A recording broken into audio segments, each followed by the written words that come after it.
Hello everybody and welcome back to my channel. For some reason, this eye is just closed a little bit. It does that when I'm tired, but I got a really good sleep last night, so I don't know why that is, but here we are.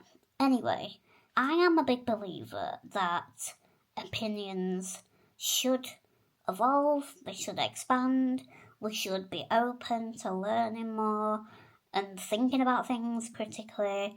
And it got me thinking about this one thing that I think I have changed my mind about like 180, and I thought I would talk about it because I think it's interesting. And I would love to hear what you think as well. So I remember when I was at university and I saw this argument about whether disabled characters in films should be played by non-disabled people or not. And the first kind of example that I could think of was the show Glee. Now, if you don't know what Glee was like iconic top tier programming in my mind. And there was a character in there. It was like a musical show. It was like American soapy type thing. Really, really famous. And there was a character there called Artie, and he was a wheelchair user. And I remember just being so happy that there was a disabled character. So I don't know how old I would have been when this came out, but like younger than 18, I think. So I was buzzing. I was just like, this is amazing that there's this character that's in a wheelchair and they're good at singing, and it's got a storyline about disability. This is incredible.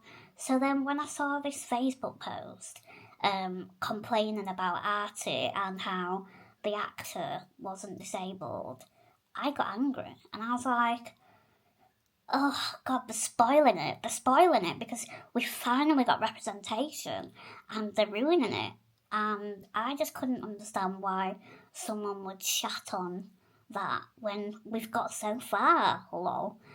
And I remember, I can't believe I did this, but I actually commented being like, the thing is, like, we can go, basically, I think it was something like, we can analyse this too much, like, it'd be really hard to get a disabled actor that can do what they were looking for. Like, I was so internally not aware of all of the scenarios and options that were available.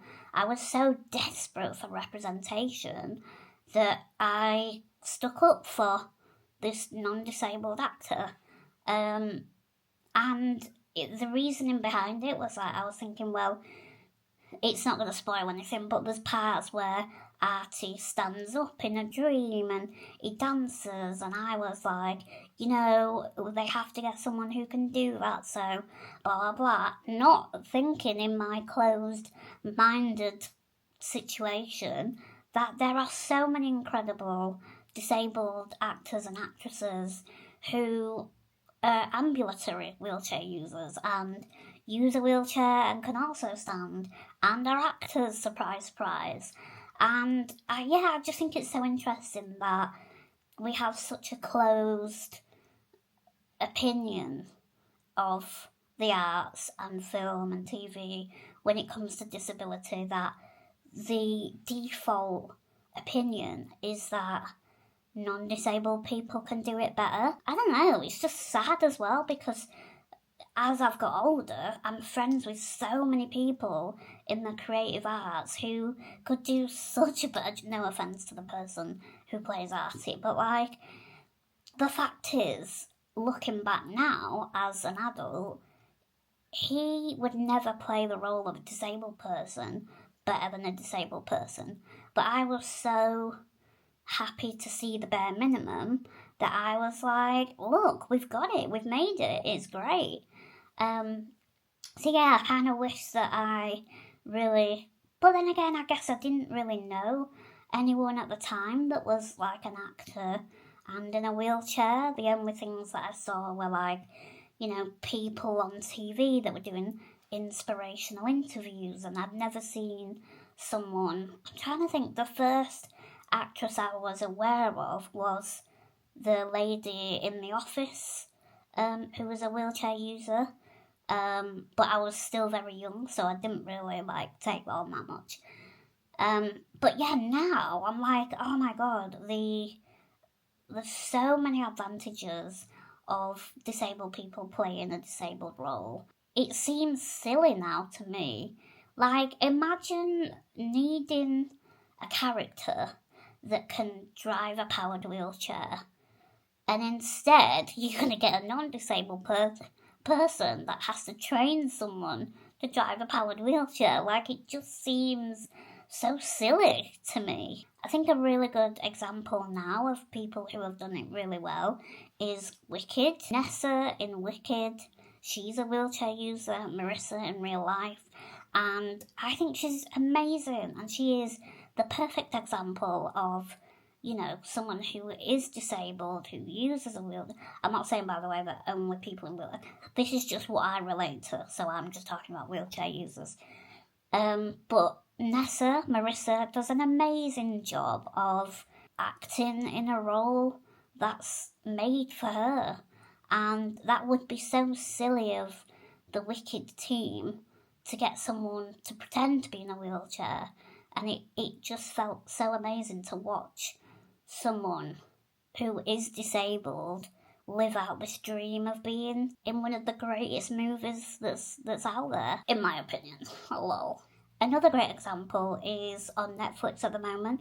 There's a medical show called Pulse, and there's a wheelchair user on there who they do a really good job of having her, doing a job, being a doctor, but also it has storylines of her navigating disability, navigating the barriers. And I just think that's so cool, because what an amazing way to educate people in a really casual way of watching TV. So yeah, that I definitely thought, wow, this is a really cool example of representation. The little things you see reactions of patients, which is really interesting, and also her navigating personal hygiene and stuff like that. So yeah, I thought that was really, really good. So what's my point? I think my point is sometimes you can have an opinion because you've been surrounded by non-disabled people's point of view all your life, and for me it took having conversations with disabled people, learning about other disabled people, that actually, non-disabled's point of view isn't always the right point of view, and it's okay to change your mind. And also, sometimes it's not morally wrong to have an opinion like the first opinion that I said. It's just that's all we know. And I'm not saying I'm right, I'm just saying that I didn't even realise that was a thing until I was older. So yeah, I would love to know what your opinion is. It's a very interesting debate. And is there anything else that you once thought that now you've kind of opened your eyes to, whether that's TV or anything really? But yeah, I just wanted to have a little chit chat today, and I thought that was on my mind. And next week is going to be a Rosie themed video. I just didn't want to keep doing dog videos all the time, so we'll space it out a little bit. But thank you for the lovely messages about Rosie as well. I'm just still so happy. And I'll see you next week with another video. Bye!